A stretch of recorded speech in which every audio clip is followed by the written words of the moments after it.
6 o'clock. Yeah, O'clock. right. Call to order the Ironton City Council meeting of April the 8th, 2021. Tonight with us to give an invocation, we have Reverend Melvin Freeman from Mount Olive Baptist Church, and it will be followed by the Pledge of Allegiance. If you would like to stand, I would encourage you to do so. Reverend Freeman.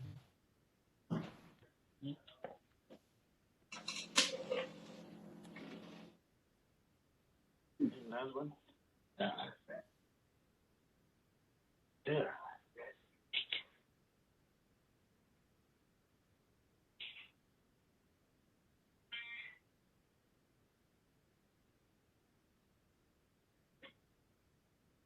Harry, if he's with you, he's muted.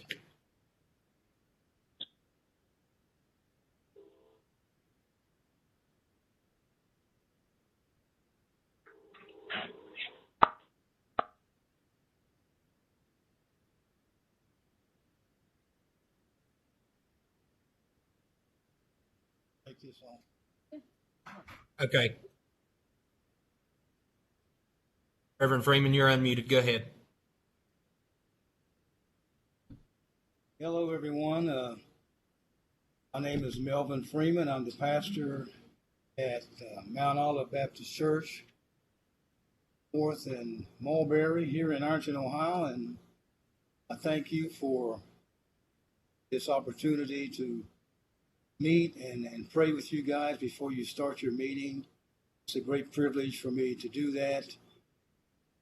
I love Ironton. I was raised here in Ironton, and Ironton still holds a very special place in my heart.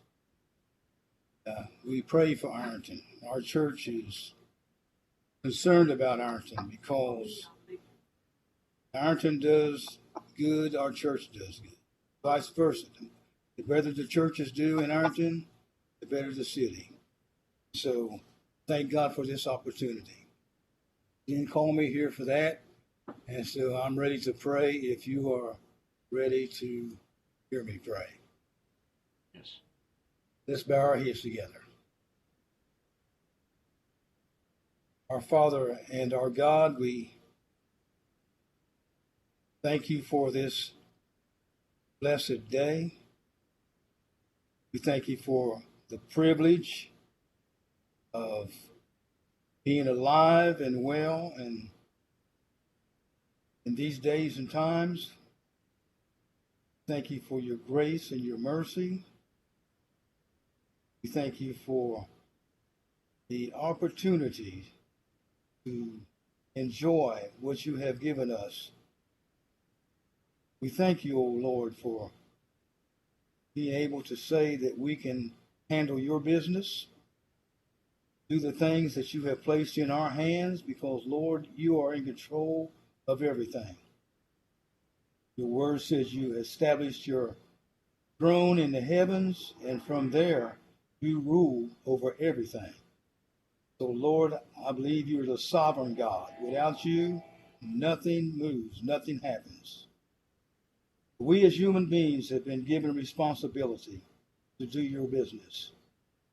Lord, without you, we can do nothing. Your own son said that. So, Lord, we know that we need you. Thank you for these individuals whom you have placed in these positions. Everyone, Lord, everyone. You know everything that every person is supposed to do. Ask, oh God, that you will give them extra wisdom, give them courage, help them to do the things that you would have them to do. May they address this meeting not with what they want to do or how they think things ought to be, but may their hearts and their minds be directed towards you, that they may hear from heaven. Lord, we ask that everything that is done here today might be done with your blessing. We thank you now and we praise you. We give you the glory. But Lord, I would be amiss if I would end this prayer without thanking you for your son, Jesus Christ. Thank you for the work that he did on Calvary, the day that we just celebrated a few days ago, Easter. Your Son gave his life, shed his blood. They buried him. Then he rose by your mighty power in 3 days, just like he said he would. Now he sits at your right hand. He's coming again, but until he comes, those of us who know you are waiting. We're looking for you. Help us to be faithful till you come. All these things we ask in the mighty name of our Savior, soon coming King, Lord Jesus Christ, we pray. Thank you. You, Reverend Freeman. Yes.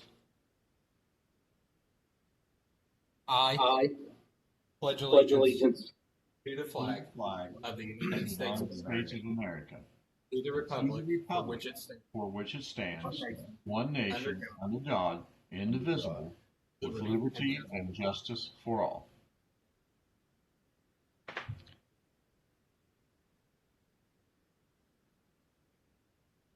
Roll call, please, Marta. Cleary. Here. Haney. Here. Harvey. Here. Hawk. Here. Here. Pierce. Here. Wrist. Here.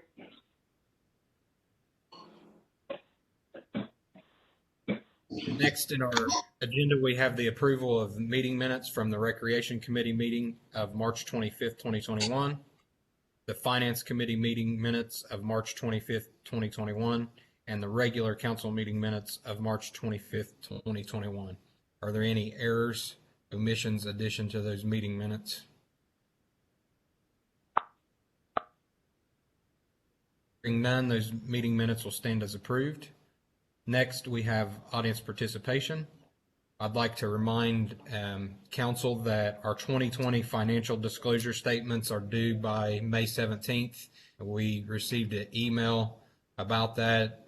If you did not and you need the web address to go declare your financial disclosure, please let me know and I'll forward that to you. Remember, there are stiff penalties if you don't do that by May 17th, so please make sure you do that. Second, Mayor, if you would, you probably don't know the answer right offhand, but if you would, could you please find out from the Lawrence Scioto County Waste District if they're planning to do a e-shred or an e-waste and shredding event this year. I don't think they did last year because of COVID, but if you wouldn't mind finding that out for us, I'd appreciate it. I think I had heard that they were, but I will double check just because. Thank you. And then we have with us tonight invited guest Bill Dingus, and I'll turn it over to him unless you all have any other audience participation this evening.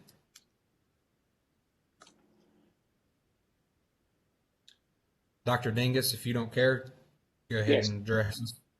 Thank you very much. I appreciate the privilege to come and share with you and give you an update of what's kind of occurred in the last few weeks and months. And I'll just go ahead and run down a list of projects and open up the questions for the expediency. We have a project going over with GTL Lumber.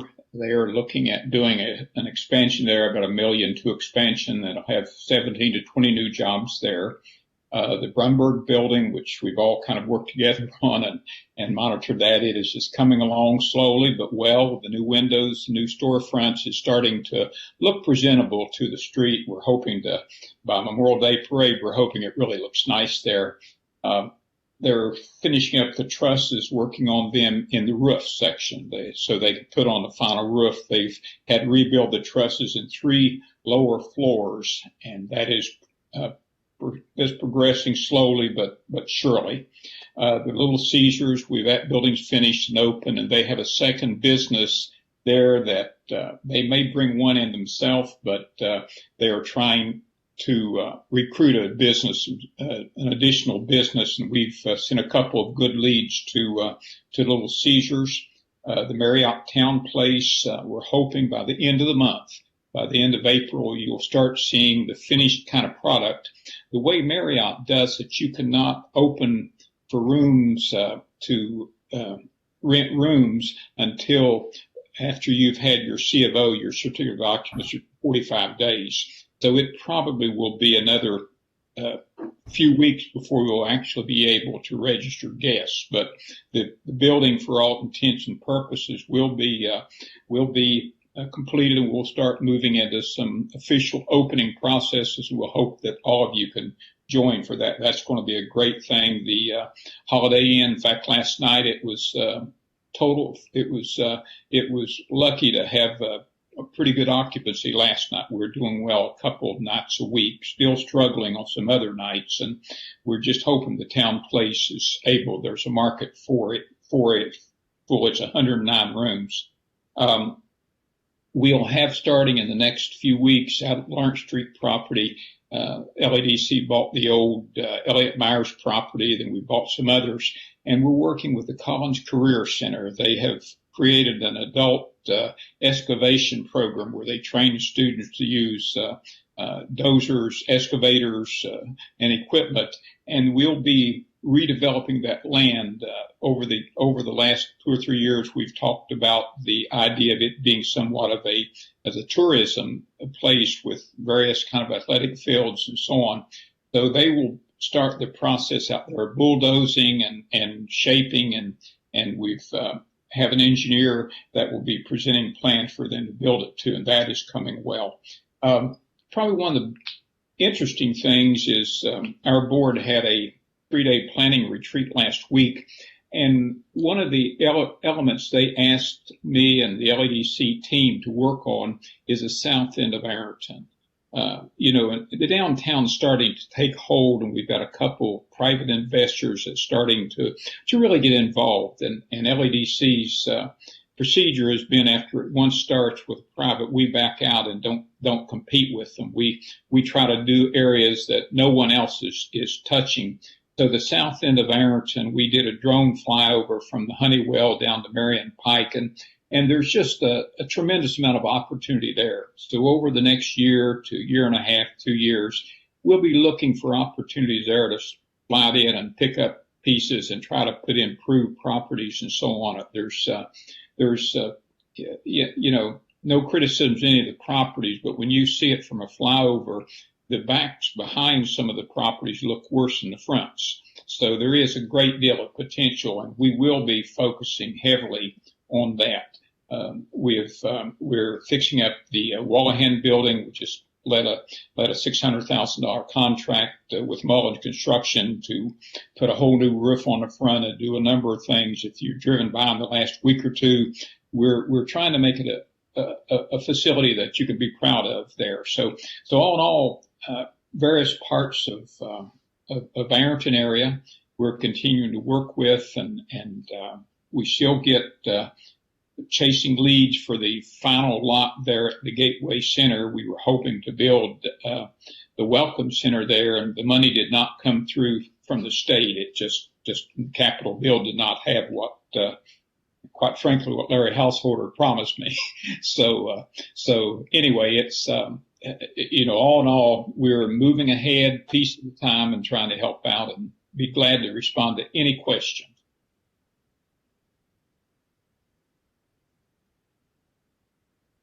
Questions, Nate? Hi, Bill. Thanks again for joining us. I really appreciate your commitment to join us quarterly to give us these updates. I think it's very beneficial. With regards to the old Ironton Iron property and the pipeline company, Yes. What's the projected time for them to stay at that? Well, certainly, and we had expected to have them out of there earlier than today. They are continuing. They had a contract to do all the final repairs and so on the pipeline, and they signed the lease through June 30, which they already had that option, and they have an option to extend that 6 months. So it is possible, and they have not told me either way, but it's possible they could extend it through the end of this calendar year. Should they come back to me, I'm going to see if we can reduce their footprint. They're only using approximately 50-60% of it right now. And if we could reduce the footprint and save some of it, we'd like to go ahead and develop some. We actually have a business that may be extremely interested in putting a nice business in there that would be good on about 6 acres. So we will be shooting for that. But at this point, I do not have an answer, but I will contact Columbia and get an email out to all of you so you will know. Okay, thank you. My next question is the Mightycon. They did a great job, I think, as far as the Ironton Steel building and the improvements for that. They move all their operations in there, or do they just expand into that building? They're expanding. When they take some of the contracts, like over at Marathon, they have to have all kinds of specialized pipes with certain kinds of bends and weld and so on. And they've been doing a lot of it on site at Marathon. So they'll be moving those pipe. This will be kind of what you call a pipe shop. It will be operated by 15 plus highly qualified people who are well paid. And they will be doing a lot of the prefab work for Mightycon, plus do it as contract work for some of the other contractors where they will have their engineers to do the schematics and they will build the pipe sections. This is a whole new process to them in Ironton. So all of these and all of this investment is 100% new.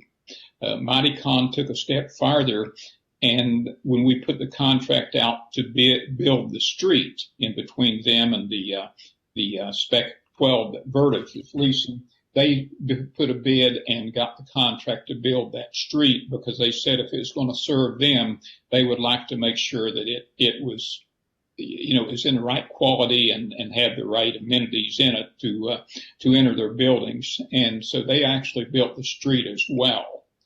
So this is a whole new operation for Mightycon. Right. Thanks again. Thank you. And they truly invested huge money in that building. That building was another one. It's kind of like with me, the Brumberg, I wasn't 100% certain on it. And that building, I was not 100% certain on it, but they have just turned it into a fantastic manufacturing facility. So thank you. Other questions for Dr. Dingus? Well, thank you for allowing me to share with you. I'll kind of hang around for a few minutes with you if you like. Thank you, Dr. Dingus. We appreciate the Appreciate updates. that. Thank you. Next, we have Kevin Wood with us this evening. That was Sam. Were you trying to say something? Yeah. I'd like to request an executive session to discuss real estate with council, Mac, John, Bill, and Ralph Klein. We can handle that in miscellaneous, Sam. It's not. Oh, it's stuck to my stomach. I'm hungry. It's Okay. not for any of the ordinances tonight. Oh, Legislation tonight, right? sorry, it wasn't that important. Do I? Nothing. No, I mean, it's not regarding any of our legislation tonight, right? Nope. Okay. We have Kevin Wood with us this evening from IBI, and Kevin joined us last night for public utilities to kind of give us a general update, but also before I forget, Kevin, I wrote down on my sheet to make sure I reminded you, and I told you to remind me, so now it's done, about the survey that was sent out and how important that is. And we've had citizens ask about the survey. So if you want to handle that first and then give us an update, I'd appreciate it. Yes, thank you. So the income survey that I mentioned, I think it was at last month's council meeting.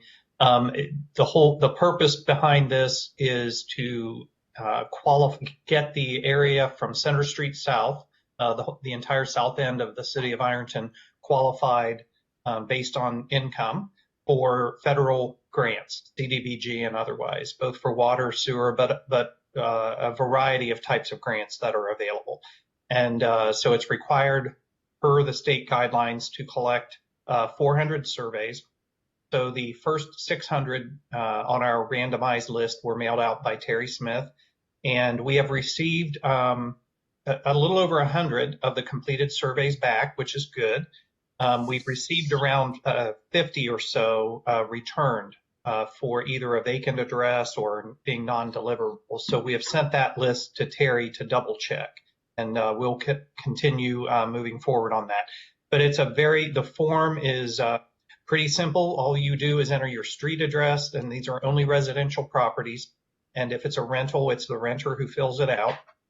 They populate their street address, no name is necessary, the number of people living in their household, and the combined annual income, the current combined annual household income of that house. That's all that they need to populate. And the income, they don't need to write the exact amount. There are ranges, and they just check the box, the line next to the range that fits their household. That's a requirement of the state. They get mailed back to us, and we state on there that it is confidential. This isn't something that will be passed around at city council or that sort of thing if there's any of that concern. So it truly is confidential. We will, once we get all of the surveys that are required, we will compile those. And the goal is that at least 51% of the respondents are what qualifies by the state as low to moderate income. And once we compile them and assuming that it meets that requirement, then we will submit that to the state to get their blessing, and then you are good to go with some of these grants that are available, with applying for them. So it is important, and we have received some calls from a few residents asking some questions, so that's good. And again, I'm pleased with the response we've gotten so far. So, Mayor, did you want me to go ahead to discuss the flow metering? Did you want to say anything first, or? I actually spoke up in the finance meeting about it, gave a brief overview, telling them I didn't have all the information concerning you were getting another estimate today. I don't know if they want to hear it during discussion of the resolution or if they want to hear it now. That's up to the council. Well, he can go ahead while he's got the floor. Okay, so I'll try and keep this as painless as possible. But as you know, we have been working since the first of the year on a study related to your consent decree for your combined sewers. And you do have some flow metering data that we've collected from a couple of years ago. And one of the mayor's first charges before I was had even met him, and when he was working with EPA on this consent decree, was to allow the city to kind of take a breather and step back and look at what you have done to date, the investment you have made in previous construction of separating out sewers, and make sure that you are looking in a holistic way at all of the money that you are spending and will need to spend on your storm and sanitary collection system in your treatment plant in coming years, to make sure it's spent in a cost-effective manner. And the state and US EPA has agreed to allow the city to do that and to integrated planning into the process. So there is overlap with the MS4 committee and streets and all of those other components of things that the city spends money on. One big component that, or one big item that we really need in order to truly determine what sort of flows that you are seeing in your sewer system and your storm system is some additional flow monitoring. And as you all are aware, the consent decree requires that the 5 combined sewer overflows that you have be eliminated. So in that regard, we have studied everything that you have done to date. We have reviewed, we got a large amount of information recently from E.L. Robinson of work they had previously done and are sifting through that. But we really do need to have additional flow data so that you truly know, because during a rain event, you don't even know the amount of flow that comes into your wastewater plant today because the flow meter maxes out. So in looking at the entire system and analyzing everything, we definitely know that we want to put flow meters on the 5 CSOs. Dennis has indicated he would like to have, and it makes sense to have, a permanent flow meter at the Orchard lift station. And then we have looked at your collection system and determined 13 other areas where we would like to do a temporary flow monitoring of, we've had them price it from 2, 3, and 4 months. I've talked to EPA, the funding arm of EPA, and the cost for all of this work can be, you can obtain a 0% planning loan to pay for this, a 5-year planning loan at 0% interest that would, after the first year, you have to start making an annual payment on it. But if you construct, if any part of the system, if you construct Batham Lane or some other component that uses this data, you can roll these costs into the long-term 30-year construction loan, which you currently have available through the end of the year at 0% interest. So the price, we've gotten one quote, and as you know, and as I know Dennis and the mayor and others that we've been talking to know, it's taken us 3 months to get to the point of having finally one proposal. And today, and that is from JAGS Engineering, today FECOR was on site, and he has told me that he will attempt to have a proposal to us by next week. And the calendar is really working against us here, as was mentioned, I think, on the committee meeting prior to this. It is the best time of the year to have these installed is April, May or so that you can capture some of those spring rains. And so we've been working toward that, but even once you enter a contract, it will take these vendors 4 to 6 weeks to get the meters and have them installed. So we're talking, it's going to take some time. And so I've expressed to the mayor that if possible, while we're collecting these proposals, if once we get the second one and we can review these and make a recommendation, if it would be possible for the city to authorize one of those and not necessarily have to go through the process of putting specifications and bid documents together and bidding it out, which is a month process in itself.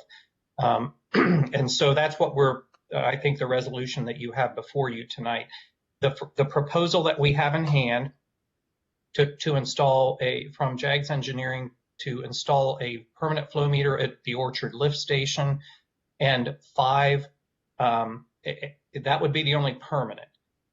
There would be 5 meters installed at the CSO sites that we have had them price on a monthly basis up to 5 years.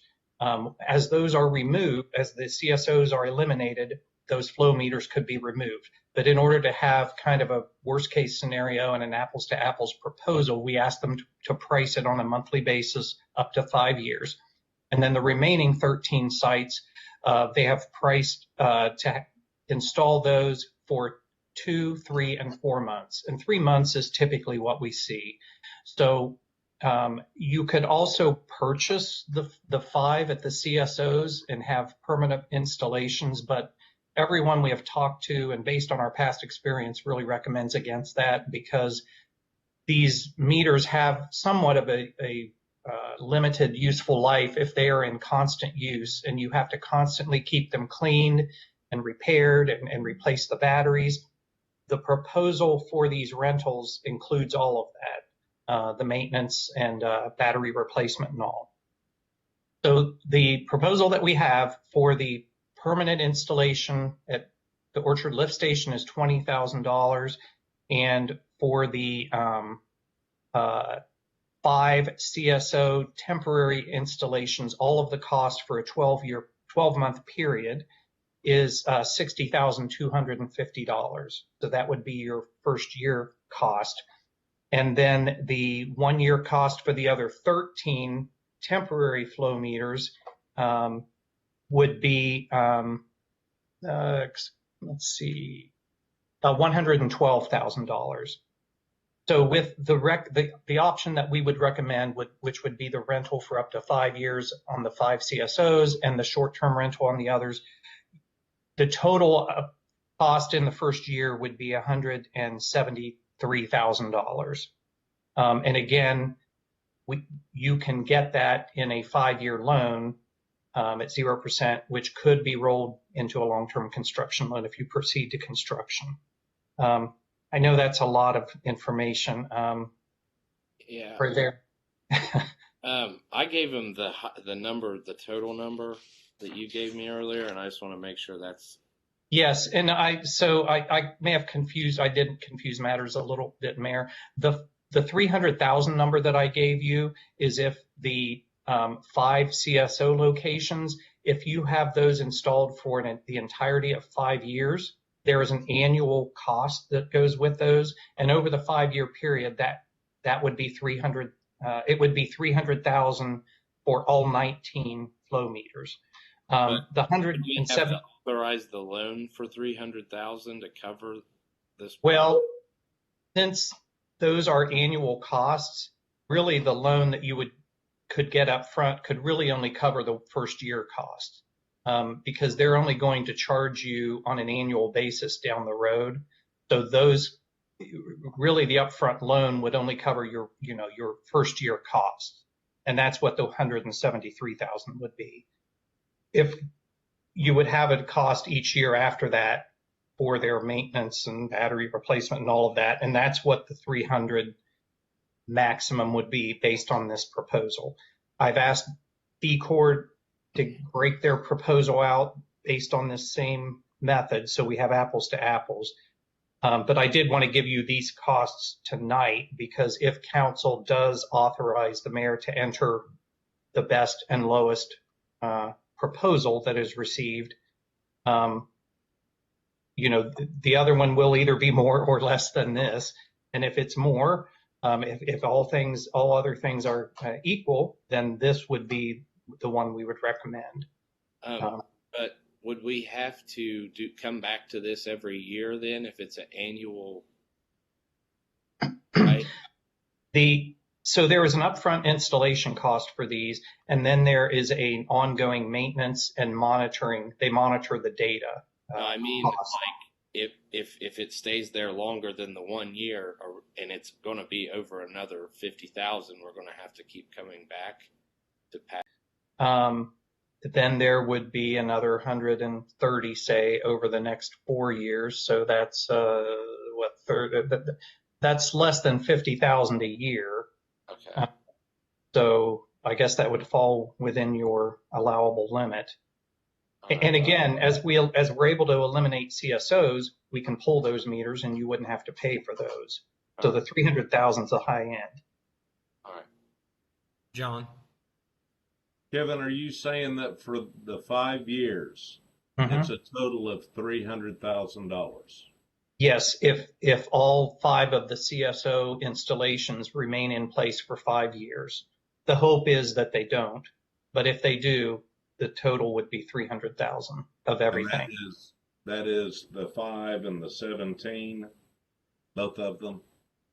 Yeah, it's the one permanent at Orchard Lift Station, the 5 CSO installations up to 5 years, and the 13 3-month installations. Thank you.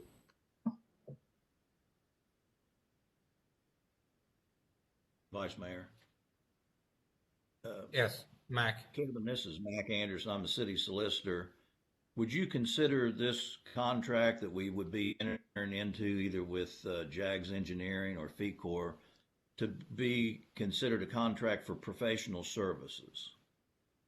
Yeah, I mean, it's a part of our, really a part of the required data that we will need to perform our professional services. And on some communities where we have done this type of work. We have subcontracted the flow monitoring to firms like these, and it's just been part of our professional services. So in my mind, it is part of the professional services. But this study is If not it part- is, then we don't have to worry about bidding, you see? Yeah, but You can enter into a contract for professional services without advertising for bids. we have a professional services contract with IBI separate from the feasibility contract. The feasibility contract's actually a different contract. It's just planning and study. I'm just playing devil's advocate here. I don't know how to go proceed with that. With these, whichever one of these you enter a contract with, they would enter a contract directly with the city. Okay. And regardless of whether But it's, it seems to me like this is highly sophisticated stuff, that this is professional services that we're entering into a contract with for.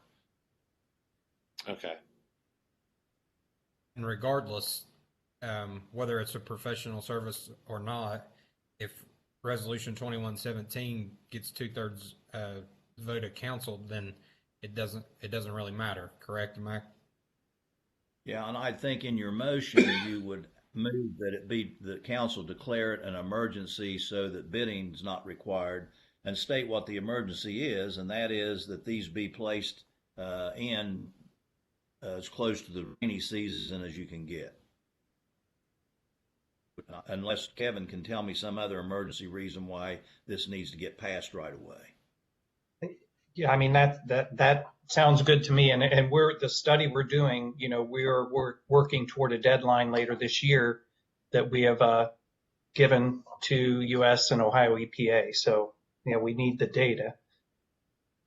And that could be a basis for the emergency too, is because it's needed by the end of this year. If you wanted to get it in near the rainy season, so those could be two different reasons. But just the minutes should reflect that when the motion is made to adopt this, that council's declaring an emergency measure for those reasons.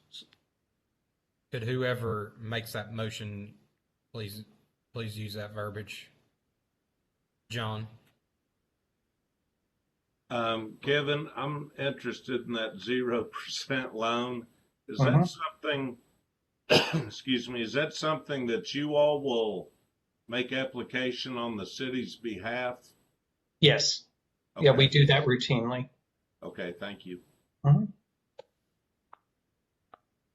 Any other questions for Kevin? Thank you for joining us this evening. Thank you all. If you want to stick around, you can. If you don't, we understand. All right. Thank you, Council President. Moving on to communications, we have two this evening. One, a letter from Mayor Cramblett regarding veto of Ordinance 2110, and the other is a letter from the Lawrence County Land Bank regarding COVID relief and the recovery bill that I referenced, that was at our desks in council chambers, and so you can see those in the minutes this evening. Reports, there are none. Ordinances, if the clerk could please give first reading to Ordinance 2116. Authorizing and directing the mayor to enter into a contract with Ironton Metropolitan Housing Authority and declaring an emergency. First reading. Bob? Yeah, I'd like to mention that this was given favorable recommendation by the Finance Committee.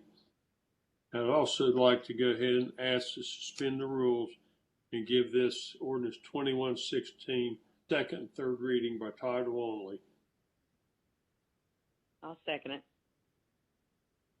Thanks, Beth. Roll call, please. Cleary. Aye. Haney. Aye. Harvey. Aye. Hawk. Aye. Klein. Aye. Pierce.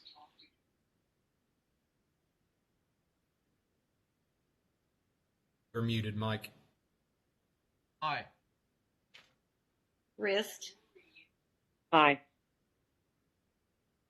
If the clerk could please give ordinance 2116 second and third reading by title only. Authorizing and directing the mayor to enter into a contract with Ironton Metropolitan Housing Authority and declaring an emergency. Second reading. Authorizing and directing the mayor to enter into a contract with Ironton Metropolitan Housing Authority and declaring an emergency. Third reading. Bob. Make a motion to adopt ordinance 2116. I'll second it. I think I heard Beth. I was lagging a little bit. Did Beth second that? I saw Chris's hand, but I heard somebody. Yes, I did. Okay. Marty, you can pick which one you want. Roll call, please. Cleary. Aye. Haney. Aye. Harvey. Aye. Hawk. Aye. Klein. Aye. Pierce. Aye. Rist. Aye. Ordinance 2116 is adopted. Moving on to resolutions. If the clerk could please give resolution 2117 reading by title only. Authorizing the mayor to enter into a contract for the installation of flow meters. Nate. Greg, I'd like to make a motion to amend resolution 2117 and section 2 to add statement not to exceed $360,000.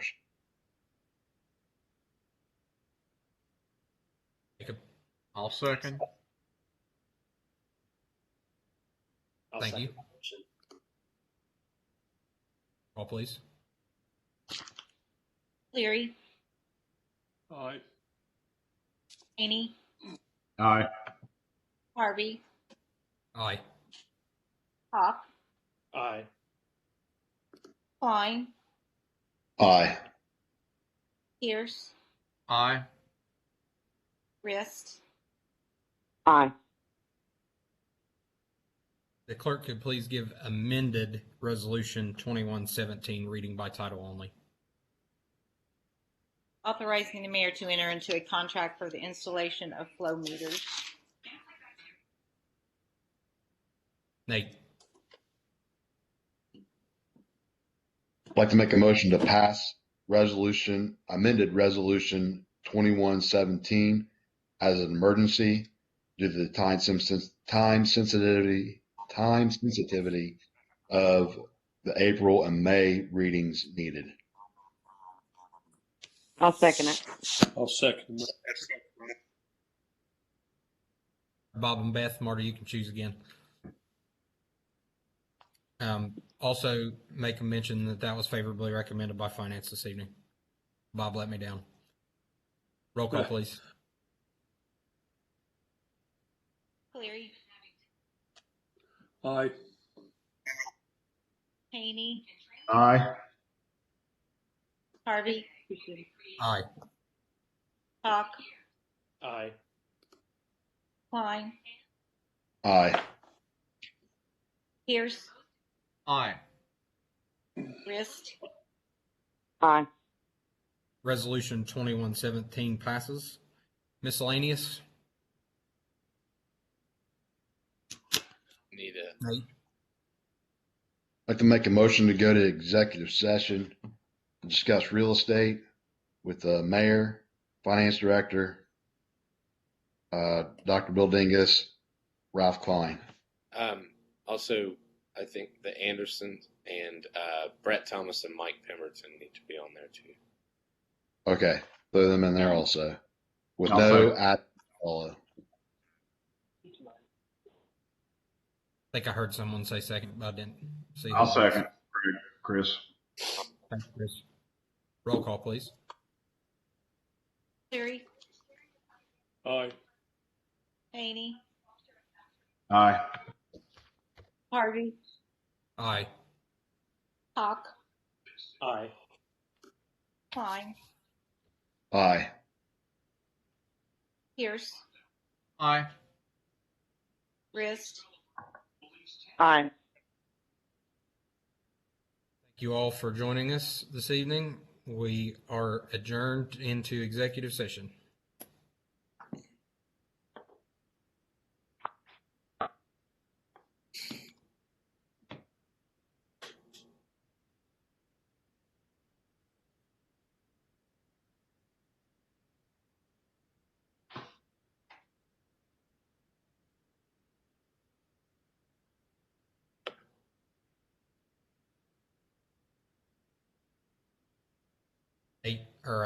Mayor, you didn't need Ryan, correct? I dropped him. We just Okay. need to drop DLC too. Okay, You want me to do it? I did.